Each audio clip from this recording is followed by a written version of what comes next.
বন্ধুগণ, যথারীতি আমি চলে এসেছি দুপুরবেলা তোমাদের সাথে আরেকটা রেসিপি শেয়ার করতে। আজকে দেখো আমি চিংড়ি মাছের একটা রেসিপি বানাবো। রোজ আমি যা টুকটাক বানাই সেগুলোই তোমাদের সঙ্গে শেয়ার করি, ব্যাস এটুকুই, আর কিছুই নয়। তো দেখো, তার জন্য আমি চিংড়ি মাছ নিয়ে নিয়েছি। চিংড়ি মাছগুলোকে একটু নুন হলুদ মাখিয়ে নিয়েছি, অবশ্যই আগে ধুয়ে নিয়েছি। একটু বড় সাইজেরই চিংড়ি মাছগুলো ছিল। আর নিয়েছি একটা পেঁয়াজ, আর এখানে নিয়েছি সর্ষে, পোস্ত আর কাঁচা লঙ্কা। একটু বেশি করেই কাঁচা লঙ্কা দিয়েছি, বেশ ঝালঝালি করবো এটা।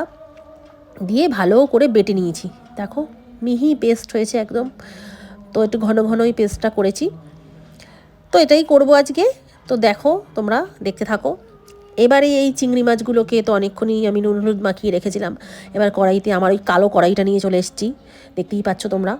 তো কড়াইতে আমি সর্ষের তেল দিয়ে দিয়েছি। দিয়ে এবার আমি তার মধ্যে মাছগুলোকে ভেজে নিচ্ছি ভালো করে, মানে ভালো করে না, মানে হালকা করে একটু মাছগুলোকে ভেজে নিচ্ছি। চিংড়ি মাছ বেশি ভাজলে আবার একটু ওই টাইট মতো কেমন একটা হয়ে যায়, সেজন্য হালকা হালকাই ভাজছি। ভেজে নিয়ে এবার আমি ওর মধ্যে ওই ওই তেলটার মধ্যেই আমি না ওই যে পেঁয়াজটা দেখিয়েছিলাম ওই পেঁয়াজ কুচিটা দিয়ে দেবো। ওই তেলটাই নেব, মানে অন্য কোনো তেল দেবো না আর, বুঝলে। তো দেখো মাছ আমার ভাজা হয়ে গেছে মোটামুটি। এবার আমি পেঁয়াজ কুচিটাও দিয়ে দিয়েছি। দিয়ে এবার পেঁয়াজটা যখন লাল লাল হয়ে একটু ভাজা হয়ে এসছে, তখন আমি ওই পেস্টটা দিয়ে দিয়েছি। পেস্টটার মধ্যে একটু জল দিয়েছি, নাহলে পুরোটা ঠিক হচ্ছিল না ব্যাপারটা আর কি। তো দেখতেই পাচ্ছ। দিয়ে আমি পেঁয়াজের সঙ্গে ওই মশলাটাকে মিশিয়ে দিয়ে একটু নুন হলুদ অবশ্যই দিতে হবে। আর চিনি দিয়েছি, আমি তো চিনি খাই, তোমরা ভালো করেই জানো, সব রান্নাতেই চিনি দিই আমি। তো চিনি দিয়ে ভালো করে ঝোলটাকে ফুটতে দিলাম।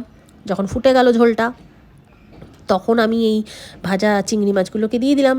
দিয়ে এবার একটু ফুটতে দেবো, নাহলে আবার একটু নরম হবে না চিংড়ি মাছগুলো। তো যথারীতি ফুটে ফুটে নেড়ে চেড়ে একটু দিলাম।